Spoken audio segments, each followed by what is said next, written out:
1:04 हो गए हैं। यहाँ पे बहुत बहुत तो नहीं बट थोड़ी थोड़ी बूंदें पड़ रही हैं। मुझे नींद नहीं आ रही थी बिकॉज़ आज पूरा दिन जो भी हुआ, एक तो उसका स्ट्रेस,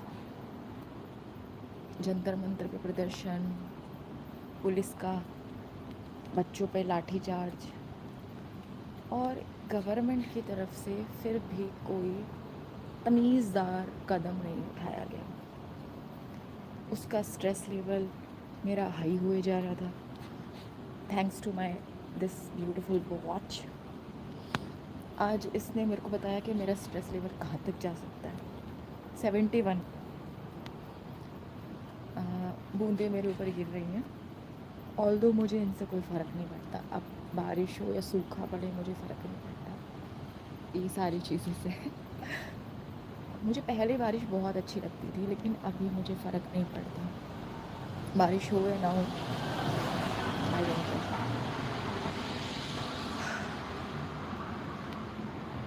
मैं आज ये सारे स्ट्रेस से बचने के लिए, ये सारी न्यूज़ से खुद को दूर करने के लिए मैंने कुछ बुक्स पढ़ी। उन बुक्स में मैंने क्या पढ़ा, मैं जूलियस सीज़र पढ़ रही थी और उससे पहले भी मैंने कुछ पढ़ा। पहले मैं उसके बारे में बताती हूँ। मैंने पढ़ा कि अ, प्यार में, मोहब्बत में ट्रस्ट इश्यूज़ कब पैदा होते हैं। कब पैदा होते हैं? जब दो लोगों में से ज़्यादा प्यार करने वाले के मन में फियर ऑफ अबेंडमेंट आ जाए। वो डरने लगे कि यार मुझे छोड़ दिया जाएगा, मैं अकेला रह जाऊँगा। तब मोहब्बत में ट्रस्ट इश्यूज़ आते हैं। पहले मैंने ये पढ़ा। मतलब उससे पहले तो यही है ना कि हाँ, हमारा बहुत बढ़िया चल रहा है। ऐसे बोलते हैं लोग कि मेरी वाली अलग है, मेरा वाला अलग है। दोस्तों को उनके गुण बताते रहते हैं, बड़ी ऊंची ऊंची हाँकते रहते हैं। लेकिन ये सारी चीज़ें मैंने पढ़ी खुद को डिस्ट्रैक्ट करने के लिए।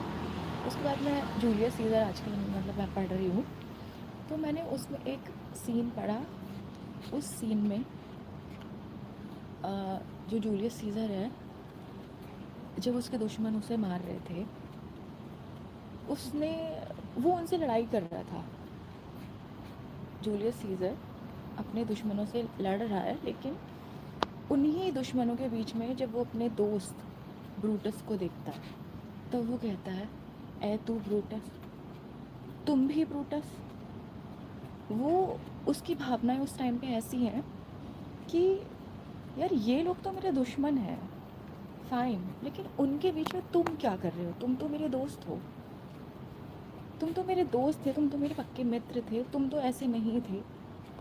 मतलब उस टाइम पे जो जूलियस सीज़र के मन में जो भावनाएं चल रही थी, एंड आई वाज लाइक यार शेक्सपियर कमाल के है। उन्होंने क्या लिखा है उन, मतलब उस टाइम पे जो उसकी भावनाएं रही, जैसे कि मैंने जहाँ तक उन्हें समझा, आज तक ये पॉपुलर है। My city name is Gurgaon, as you can see the Google behind मी।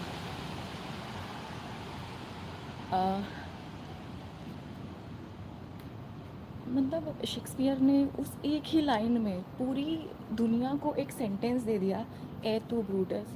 यानी कि अब भी आज के टाइम में भी जब लोगों को धोखा मिलता है तब वो ये लाइन यूज़ करते हैं। जूलियस सीज़र के दुश्मनों के बीच में ब्रूटस आ गया है। वो उनको ऐसे हैरानी की तरह से देख रहा है सीज़र ब्रूटस को कि यार तुम ऐसे कैसे कर सकते हो? तुम भी, तुम तो, मुझे तुम पे विश्वास था, हम पक्के मित्र थे, तुम मेरे दुश्मनों के बीच में, तुमने ही मेरी पीठ पे छुरा घोंप दिया। वो इतना सरप्राइज़ है। और जब मैं, मुझे एक्चुअली ये लिटरेचर का, शायरी का, ये सब बहुत शौक़ है। मैंने जॉन एलिया को क्लास 8 से पढ़ना शुरू कर दिया था, जब मुझे प्यार, मोहब्बत, इश्क ये सब कुछ नहीं पता था कि क्या होता है।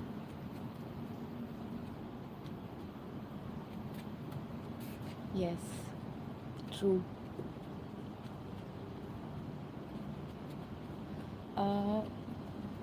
So what was I saying, हाँ, मैंने क्लास 8 से ही ये सारी चीज़ें, मतलब जॉन एलिया को मैं पढ़ती थी, वो मुझे बहुत पसंद है। लेकिन उन्हीं के साथ साथ मुझे अ, अहमद फराज का एक शेर जो आज मुझे ये सारी चीज़ें जूलियस सीज़र पढ़ने के बाद में याद आया, वो कहते हैं कि रफ़ाकतों में पशेमानियाँ तो होती हैं कि दोस्तों में भी नादानियाँ तो होती हैं, बस इस सबब से कि तुम पर बहुत भरोसा था, गिले ना भी हों तो हैरानियाँ तो होती हैं। यहाँ पे जो पूरा सिनेरियो है वो इस तरीके से है कि ये जो तुमने किया है मेरे साथ, उसमें मुझे तुमसे कोई शिकायत नहीं है, कोई गिला नहीं है, बस मैं हैरान हूँ कि ये तुमने किया है, क्योंकि तुम तो मेरे अपने थे ना। And I was shivering when I read this. Everything is so perfect, so relatable, outstanding. मुझे शेक्सपियर इतने पसंद आने लगे हैं। मैंने कभी शायद 9th में या 11th में उनकी बुक पढ़ी होगी, जूलियस सीज़र, बट मैंने उसको इतने अच्छे से मैंने उनको, बस ये है कि एग्ज़ाम में है तो एग्ज़ाम पास करना है, उस तरीके से मैंने जूलियस सीज़र पढ़ा था। लेकिन जब अब मैं शेक्सपियर को पढ़ रही हूँ तो मुझे ऐसा लगता है कि यार, ही वॉज लेजेंड, आउटस्टैंडिंग।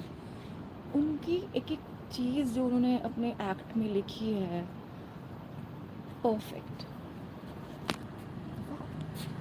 आज के लिए इतना ही। Okay guys, piece.